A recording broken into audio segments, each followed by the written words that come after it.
Assalamualaikum and hi everyone. Welcome to Speak the Law, the podcast where we break down real-life legal cases. I'm your host today, AINA. For today's episode, we are discussing a landmark murder case, Salman bin Qasim against Public Prosecutor 2023. Joining me today to speak the law are our expert. Hello everyone, I'm a legal practitioner, Mrs. RIFQAH. I'm excited to speak about the case. Hello everyone, I'm Dr. MIZA, a senior forensic consultant. Glad to be here to share the medical perspective.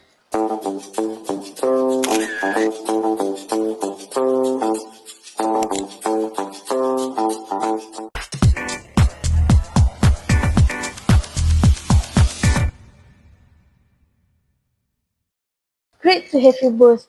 Now, to give our listeners some context, Lawyer RIFQAH, could you walk us through what actually happened between Salman and the victim Rosita? Certainly, Salman and Rosita were in a long-term relationship and Salman actually intended to marry her. However, the relationship turned sour when Salman began to suspect Rosita out of cheating. He saw photos on social media and noticed her receiving frequent messages on the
Rosita, I want to ask you something.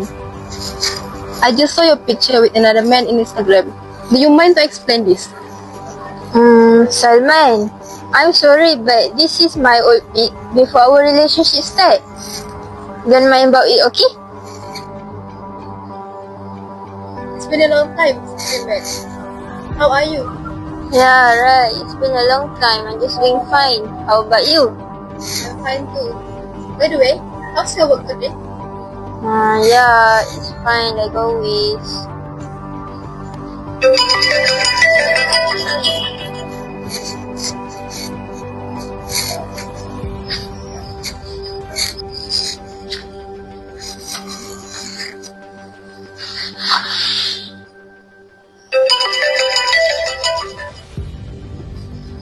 Hello?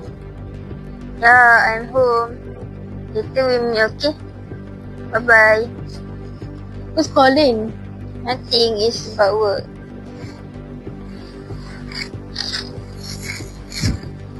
Why don't we rest a bit? It's too early.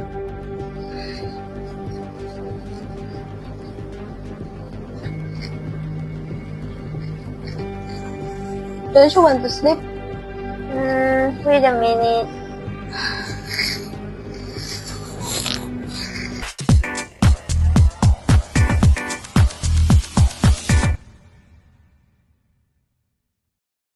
That leads me to physical evidence. Dr. Miza, you have seen the reports. Just how severe were these injuries? They were very severe, AINA.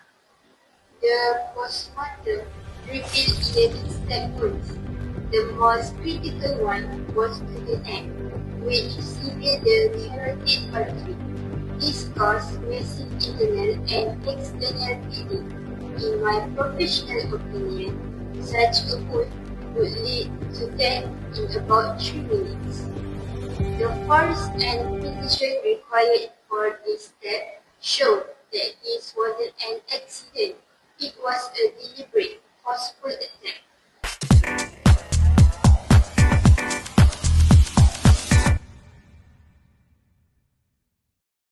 11 steps? Wow, that's hard to hear, lawyer. Despite this, Salman tried to use the defense of grief and sudden provocation. Why didn't the court accept that his jealousy was a provocation? Because the law is very strict. For that defense to work, the provocation must be sudden. Salman's jealousy was a lingering suspicion. It had been building up for a long time. Furthermore, we used the reasonable man test.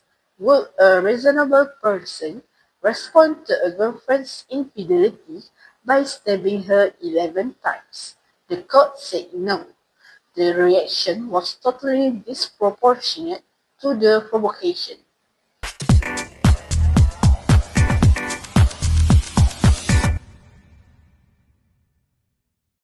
Salman also claimed that he wasn't in his right mind. Dr. MIZA, was there any medical truth to his claim of insanity? Actually, no. The psychiatric evaluation confirmed that Salman was legally sane. He knew exactly what he was doing and that it was wrong. Being stressed or emotionally overwhelmed after a breakup is not the same as legal insanity. He was fit for trial. Call the police!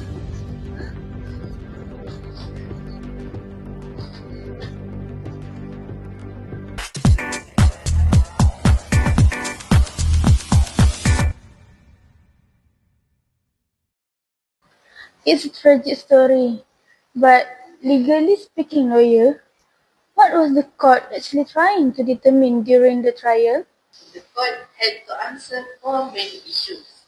First, did Salman's actions meet the elements of murder under Section 300? Second, could he successfully use the defense of rape and sudden provocation? Third, was he legally sane at the time? And finally, was the death sentence imposed by the High Court lawful?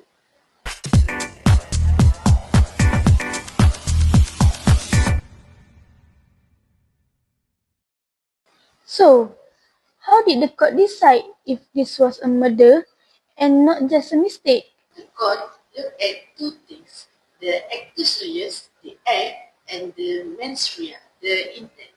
The act of stabbing was clear. For the intent, the court looked at the location of the wounds.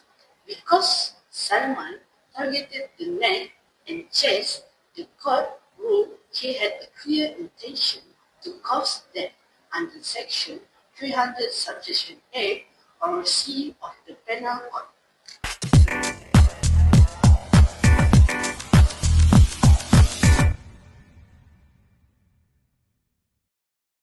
So, after all the evidence was presented, what was the final outcome, lawyer?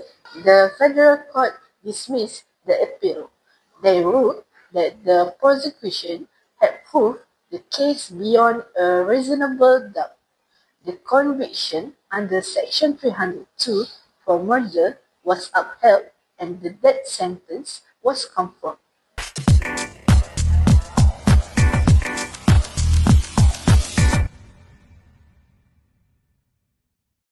This case established several important legal principles.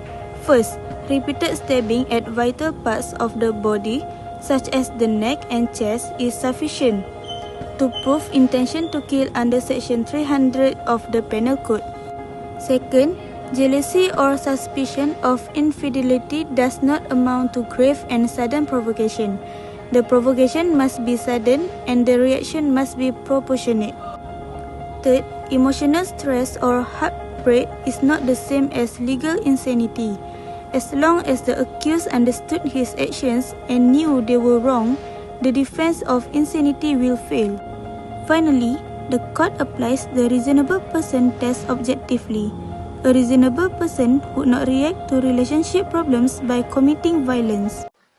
Thank you, Lawyer RIFQAH and Dr. MIZA, for explaining this case so clearly. This case reminds us that while emotions like jealousy are human, the law expects us to act as reasonable persons. You cannot use your feelings as a license to take a life. Thanks for listening to Spill the Law. We will see you in the next episode.